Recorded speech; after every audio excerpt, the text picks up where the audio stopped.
আজকে কতগুলো ঘটনা ঘটেছে,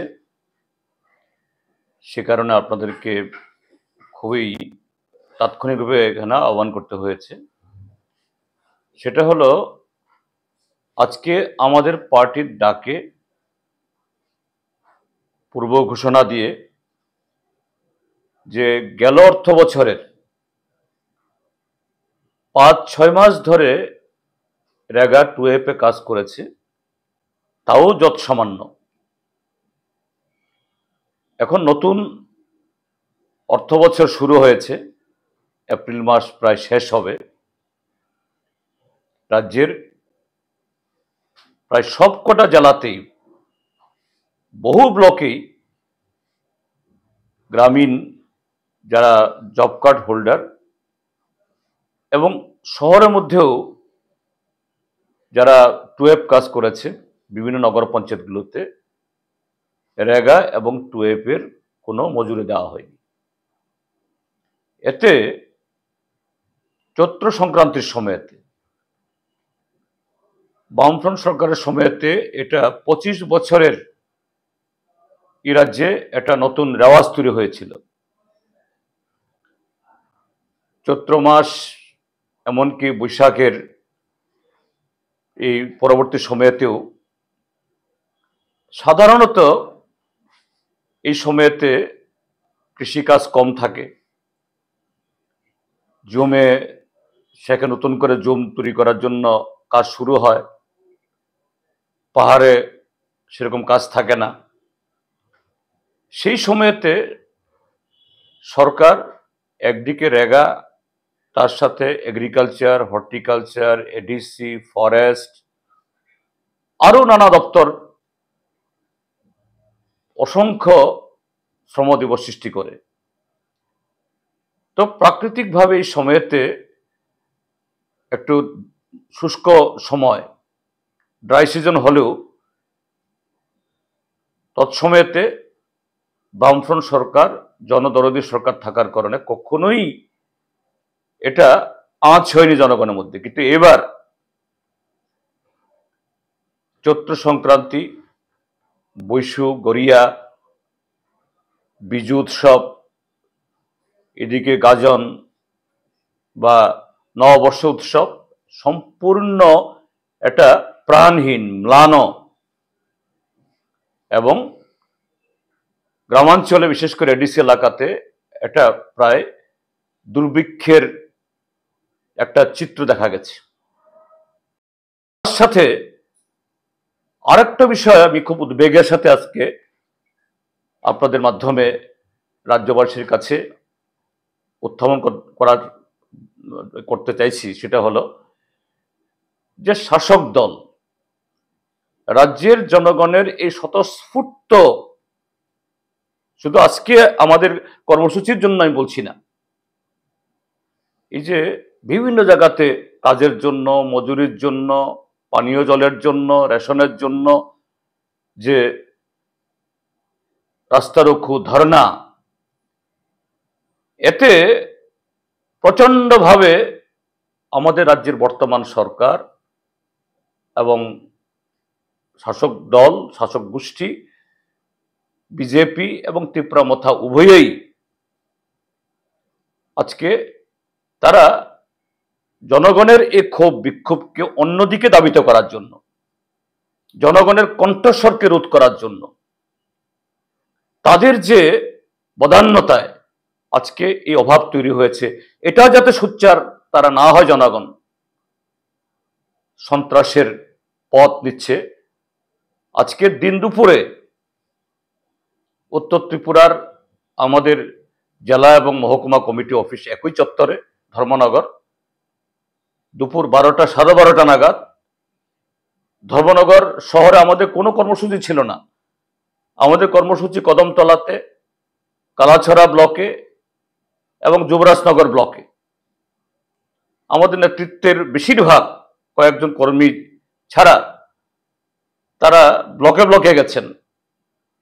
সেখানে বিজেপির বাইক বাহিনী ঢুকে আমাদের এই ধর্মনগরের পার্টি অফিস লন্ডভন্ড করেছে এবং এটা নিয়ে এবার 10 বার, এই 7 বছরে 10 বার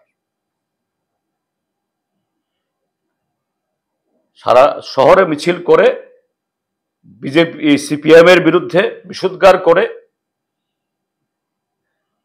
ওই অন্য ইস্যুকে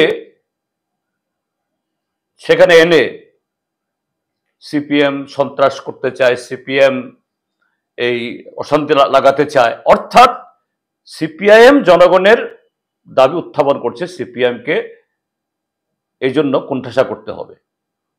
এবং দুর্ভাগ্যের হলো এই ধর্মনগর শহর যে বিধানসভা কেন্দ্র, যে এলাকায় বারবার এই ঘটনা হচ্ছে, সেখান থেকে প্রতিনিধিত্ব করেন আমাদের ত্রিপুরা রাজ্যের মাননীয় এই বিধানসভার অধ্যক্ষ মহোদয়। এই যে ঘটনা, নিশ্চয়ই তার দায় তিনি এড়াতে পারেন না। পানীয় জলের কষ্ট, জলজীবন মিশন অটল জলাধারার নামে প্রায় 3,500 কোটি টাকা খরচ করেছে। বহু ডাকদুল পিটিয়ে নাকি ঘরে ঘরে পাইপলাইনে জল পৌঁছানো হয়েছে। কিন্তু আমরা দেখি যে প্রায় 12 মাস এই ড্রাই সিজনে, তারও বেশি, যে পানীয় জলের জন্য এমনকি শহরতলি, গ্রাম পাহাড় তো কোনো কথাই নেই, এমন দিন যায় না যে দিনে 3টা 4টা 5টা জায়গাতে রাস্তা রুকো হয় না। তো তার এই কটা বিষয়, রেগা টুয়েপের মজুরি দাও এবং তোমাদের প্রতিশ্রুতি অনুসারে 200 দিনের কাজ 340 টাকা মজুরি দাও, আর রেশন শপের মাধ্যমে যাতে পর্যাপ্ত খাদ্যশস্য, ফুড সিকিউরিটি অ্যাক্টের যে বিধান, ওই নির্বাচন আসলে পরে নরেন্দ্র মোদী নামে কিছু চাউল দিয়ে এরা বলে মোদী নাকি দয়া করে খাওয়াচ্ছে। দয়ার কোনো প্রশ্ন নেই, এটা অধিকার। কিন্তু এগুলোও সব জায়গাতে নিয়মিত পাওয়া যায় না, অপ্রতুল। আর যখন কাজ থাকে না, রেশনে চাল থাকলেও সে চাল কেনার পয়সা থাকে না। এই কাজ, মজুরি এবং খাদ্যশস্য নিয়মিত যাতে হয়, এই 3 দফা দাবি, সাথে পানীয় জলের বন্দোবস্ত করা ইত্যাদির জন্য আমাদের শান্তিপূর্ণভাবে আজকে কর্মসূচি ছিল, আগাম ঘোষণা করে। এবং এখন অবধি যা খবর, রাজ্যের 31টি জায়গাতে, তার মধ্যে বেশিরভাগই ব্লক, মহকুমা সদরও আছে, জেলা সদরও আছে, আর একটা এডিসির জোনাল অফিস দক্ষিণ ত্রিপুরাতে আছে।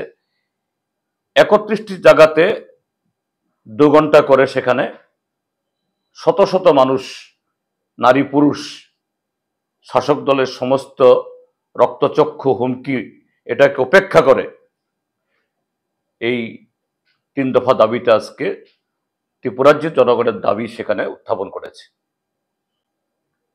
আমরা অভিনন্দন জানাই এই তপ্ত রোদ, অভাব এবং হুমকি সমস্ত কিছু মারিয়ে এই কর্মসূচিকে সফল করার জন্য রাজ্যের মানুষ যেভাবে আমাদেরকে সমর্থন জানিয়েছে, এবং রাজ্য সরকারের চূড়ান্ত ব্যর্থতা, উদাসীনতা এবং এই যে তাদের যে তৈরি করা যে অভাব, কারণ তাদের উদাসীনতার কারণে এই অভাব, তার বিরুদ্ধে গণতান্ত্রিকভাবে যে মানুষ রাস্তায় নেমেছে তার জন্য। শুধু বিধানসভার অভিভাবক না, অন্যদিক থেকে তিনি একটা দলের সদস্য হলেও এই রাজ্যের একজন প্রবীণ রাজনীতিক এবং অধ্যক্ষ হিসাবে তার সে জায়গায়, তার এলাকায় শান্তি, সম্প্রীতি এবং গণতান্ত্রিক বাতাবরণ বজায় রাখা, এটা তার দায়িত্ব পড়ে। কিন্তু বারবার এটা নিয়ে 10 বার। দ্বিতীয় ঘটনা হয়েছে এই আগরতলা শহরে, এই সদর মহকুমাতে ডুকলি ব্লক, জাতীয় সড়কের উপরে। আমাদের ডুকলি ব্লকেও আমাদের গণধর্ণা ছিল,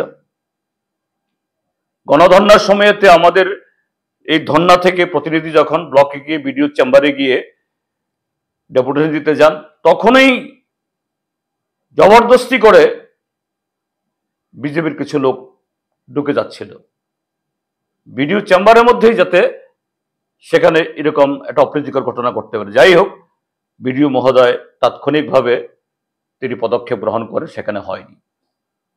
কিন্তু শান্তিপূর্ণভাবে কর্মসূচি শেষ হয়ে যাওয়ার পর যখন তারা পার্টি অফিসে ফিরে গেলেন, অতর্কিতে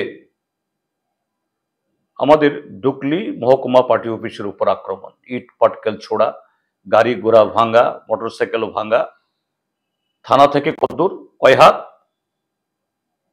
এই ডুকলি পার্টি অফিসও এ নিয়ে প্রায় 8-9 বার হয়েছে।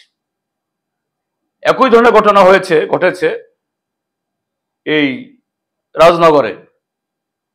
রাজনগরে আমাদের কর্মসূচি হবে। আমাদের প্রাক্তন বিধায়ক পার্টি নেতা সুধন দাস, তার বাড়ি থেকে মিছিল করে তারা যাবেন। সুধন দাসের বাড়ি আর ব্লকের মাঝখানে হলো একটা কমিউনিটি হল, উদ্দেশ্য প্রণোদিতভাবে আজকে সেখানে বিজেপির লোক জমায়েত করেছে। অর্থাৎ আমাদের এই মিছিল গেলে তার উপরে তারা হামলা চালাবে। তো পরিস্থিতি দেখে এই প্ররোচনা এড়ানোর জন্য আমাদের মিছিল আর ব্লক অবধি যায়নি, সেই কমিউনিটি হল এ অবধি গিয়েই ফিরে এসে শান্তিপূর্ণভাবে তারা ধর্ণা এবং জনসভা, এই পথসভা করে শেষ করেছেন। তো এরকম ভাবে এটা দুর্ভাগ্যের, ভারতীয় জনতা পার্টি যখন সর্বভারতীয় ক্ষেত্রেতে এই একদিকে বেকারিত্ব, অর্থনৈতিক মন্দা, শোচনীয় অবস্থা এবং সর্বোপরি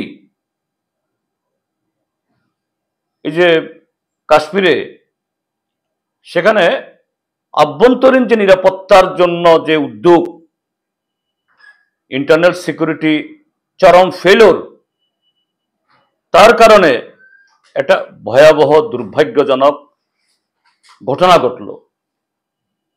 আমরা কিন্তু কোথাও এই জন্য বিজেপি দায়ী কথা বলিনি।